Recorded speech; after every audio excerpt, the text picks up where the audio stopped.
Bonjour mes amis. Aujourd'hui, on va commencer l'explication de la première leçon de l'unité 1.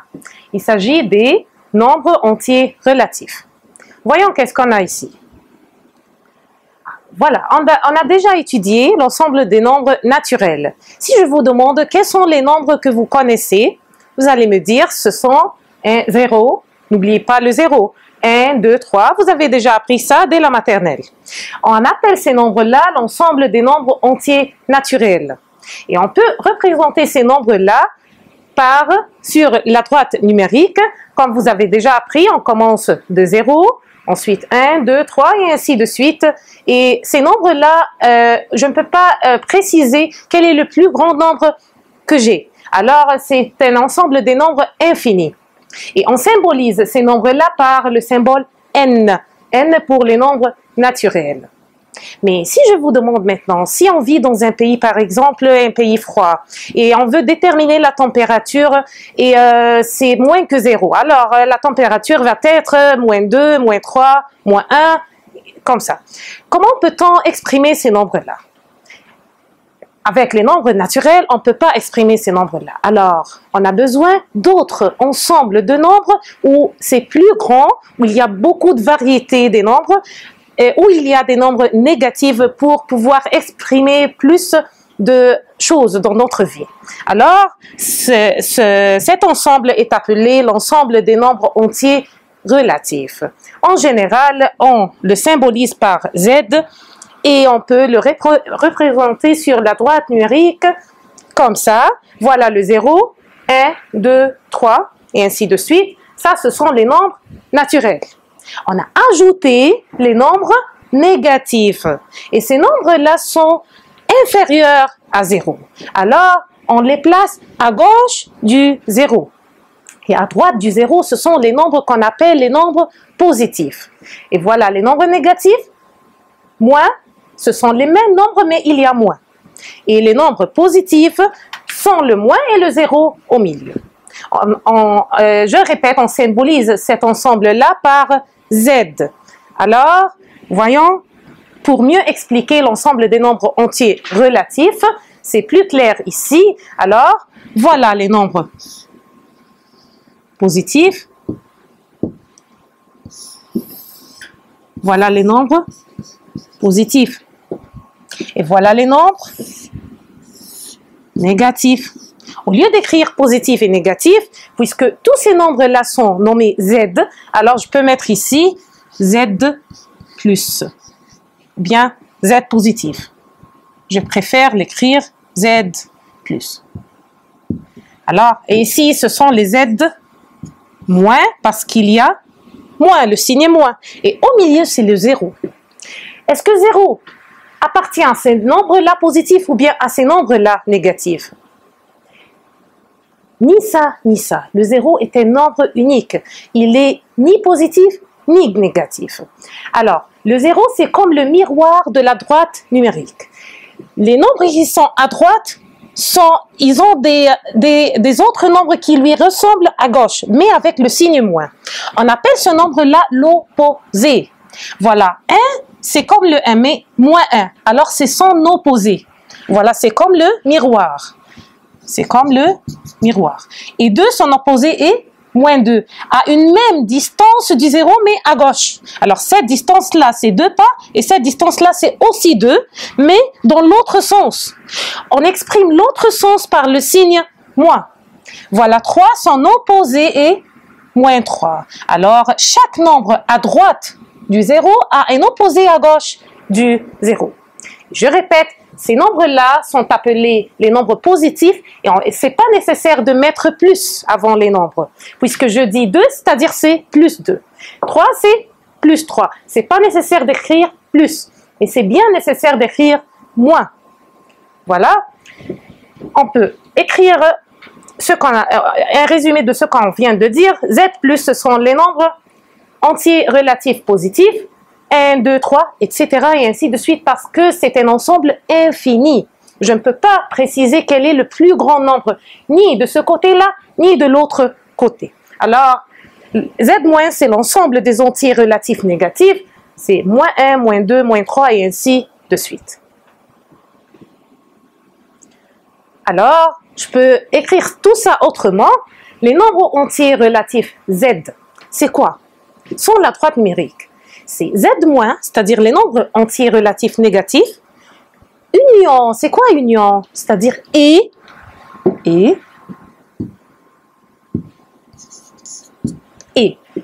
Le 0, mais c'est l'ensemble 0, puisque il s'agit maintenant des ensembles, c'est l'ensemble 0, union, et aussi l'ensemble des nombres entiers positifs. Est-ce que je peux dire que l'ensemble des nombres entiers relatifs Z, c'est seulement Z- et Z+, les nombres positifs et les nombres négatifs? Non, parce qu'on vient de dire que le 0 n'est ni positif ni négatif. Si je dis que Z, c'est Z- et Z+ uniquement, ça sera faux, parce que je n'ai pas ajouté le 0. Alors, ce qui est juste, c'est de dire que l'ensemble des nombres entiers Z, c'est Z-, les nombres qui sont négatifs, qui sont à gauche du 0. En plus, les nombres qui sont à droite du 0, ce sont les nombres entiers positifs. Et je dois ajouter le 0 lui-même, qui se trouve au milieu. Alors, je peux déduire quelques phrases comme ça. C'est quoi? C'est Z+, l'ensemble des nombres entiers positifs. Et quoi? Est inclus dans Z. Les nombres positifs sont des nombres qui font une partie des nombres entiers relatifs, tous les nombres entiers relatifs. Alors, inclus, c'est-à-dire il fait une partie, il se trouve dedans. Alors, si je fais ça, c'est Z. Z+ se trouve où? Z+ se trouve là-dedans. C'est une partie. Tout ça, c'est Z. Z+, elle fait une partie, c'est-à-dire elle est inclue dans Z. Et ça, c'est inclus. Aussi Z-, elle fait une partie de Z. Alors, elle est inclue dans Z. Elle se trouve dedans. Et aussi l'ensemble 0, c'est un seul élément, mais je dois mettre les accolades parce que c'est un ensemble. Un ensemble formé d'un seul élément. Il est aussi inclus dans Z.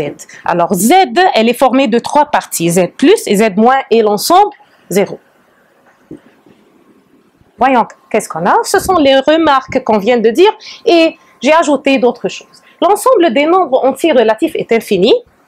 J'ai expliqué ça parce que je ne peux pas déterminer le plus grand nombre que j'ai. Alors, c'est un ensemble infini. Il y a plein de nombres, mais je ne peux pas savoir c'est combien de nombres. Le nombre 0 n'est ni positif ni négatif. On a déjà dit ça. Il y a Z+, il y a Z-, et le 0 au milieu, il n'appartient pas au nombre positif ni au nombre négatif. Ensuite, n est inclus dans Z. Comment ça? N, c'est quel nombre?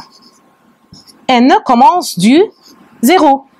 1, 2, 3 et ainsi de suite. Ça, c'est N. Et où est Z? Et Z, c'est tout ça.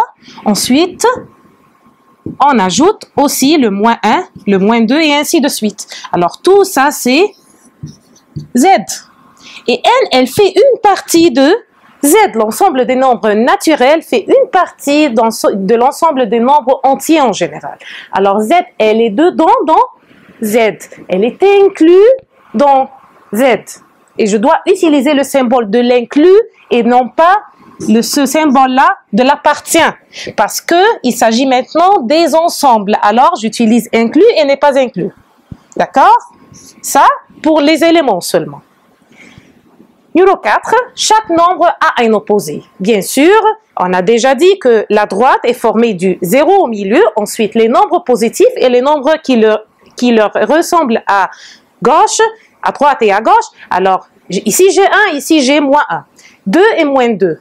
Un nombre est son opposé, c'est-à-dire un nombre qui lui ressemble mais avec le signe moins. L'opposé du 0 est lui-même parce qu'il est le miroir. Il n'est ni à gauche ni à droite. Il est au milieu juste. Voyons maintenant la valeur absolue. On le symbolise par ces deux tirets-là, verticales, et on met un nombre au milieu. De quoi il s'agit, cette valeur absolue? C'est la distance entre la position du nombre et le point de l'origine, 0 sur la droite numérique. Qu'est-ce que ça veut dire? La valeur absolue, par exemple, de 2, c'est-à-dire, c'est la distance entre le 2 et le 0, et le centre du miroir. Alors, cette distance-là, c'est la valeur absolue du 2. Qu'est-ce qui est nouveau?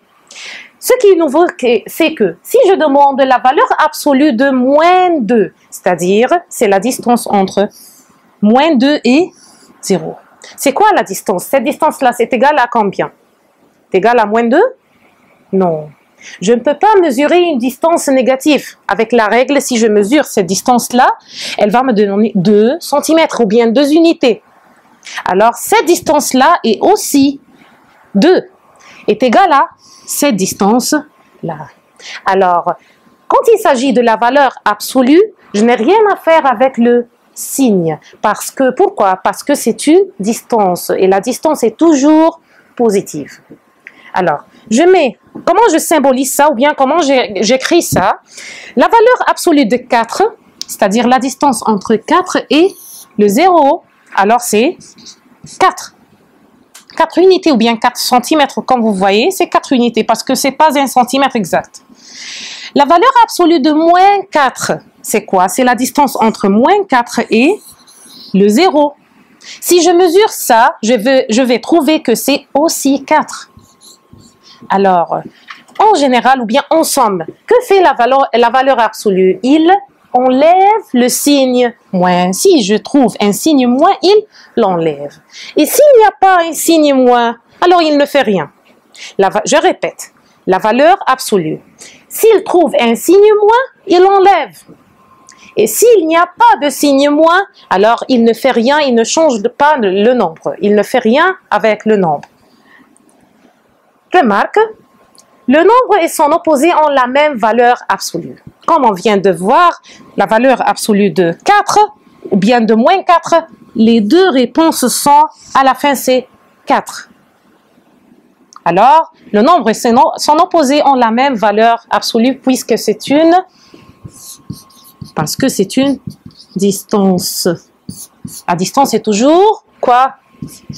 Positive.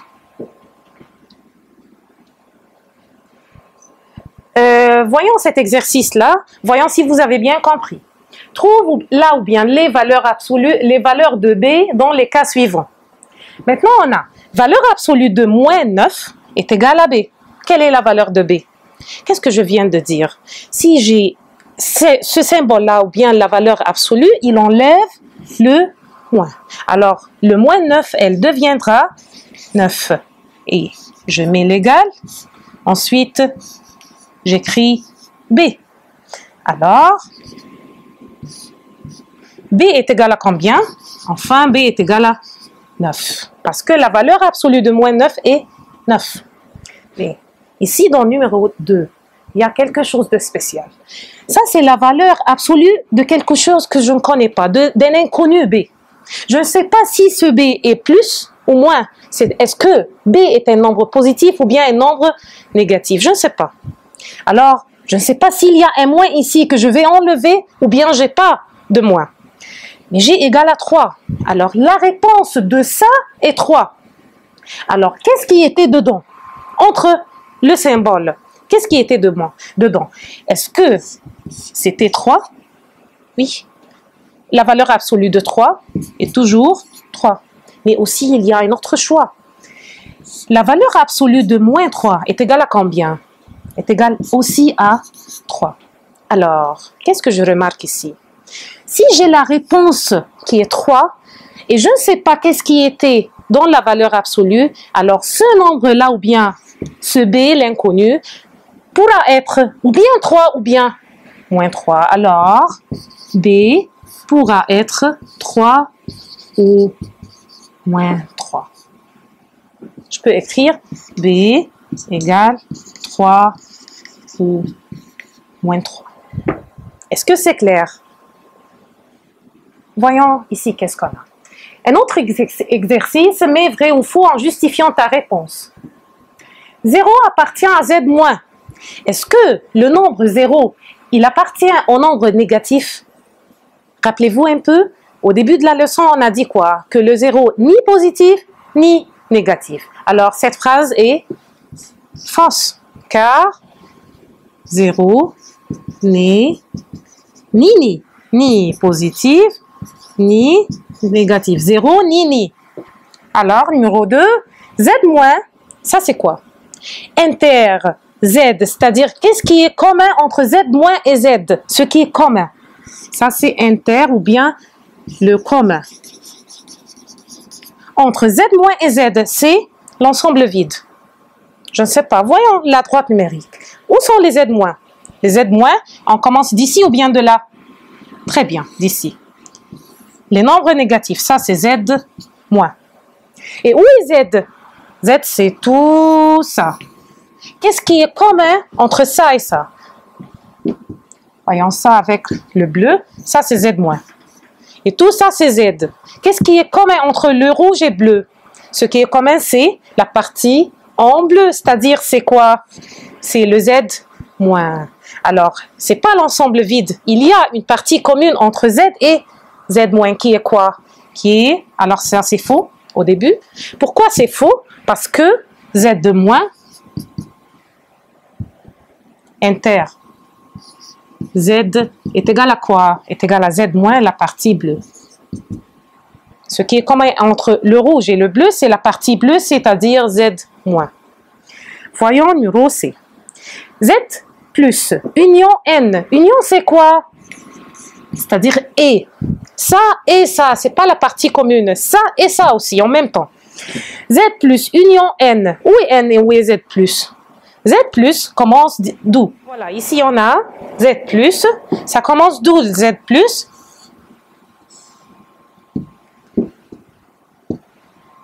De 1. Je viens de dire, ce sont les nombres positifs. Le 0 n'appartient pas à Z plus. Le N, les nombres naturels, ça commence d'où? Les nombres naturels, comme on a déjà étudié, ça commence du 0. 0, 1, 2, 3 et ainsi de suite. Alors, N commence d'ici. Ça, c'est N, la partie bleue. Z plus union N, c'est-à-dire le bleu et le rouge. Ça commence d'où et ça finit d'où? Ça commence bien du 1 ou bien de 0. Ici, on dit la réponse c'est Z+, c'est-à-dire ça commence de 1. Et le 0, il est allé où? Alors, ça c'est faux. Pourquoi? Parce que l'union de Z plus et N, c'est-à-dire la partie rouge et la partie bleue, ça commence du bleu. C'est pas la partie commune, c'est le rouge et le bleu. Alors, ça commence d'ici, du 0 jusqu'à l'infini. Alors, quels sont les nombres qui commencent du 0 jusqu'à l'infini? C'est l'ensemble des nombres naturels. Alors, la réponse ici, Z plus union N est égal à N. C'est l'ensemble des nombres naturels qui commencent de 0 jusqu'à l'infini. Voyons numéro D. Ça, c'est quoi? Qui peut me lire ça? Moins 17. Non, c'est pas moins 17. C'est l'ensemble puisqu'il y a les accolades. C'est l'ensemble, c'est-à-dire, ça, c'est un ensemble. L'ensemble, moins 17. Il appartient à Z. Quelqu'un peut me dire, oui, il y a moins 17, le Z, c'est le nombre négatif, c'est bien, c'est juste. Non. Parce que, puisque ça, c'est un ensemble, et le Z, c'est un ensemble des nombres entiers, alors, ensemble avec ensemble,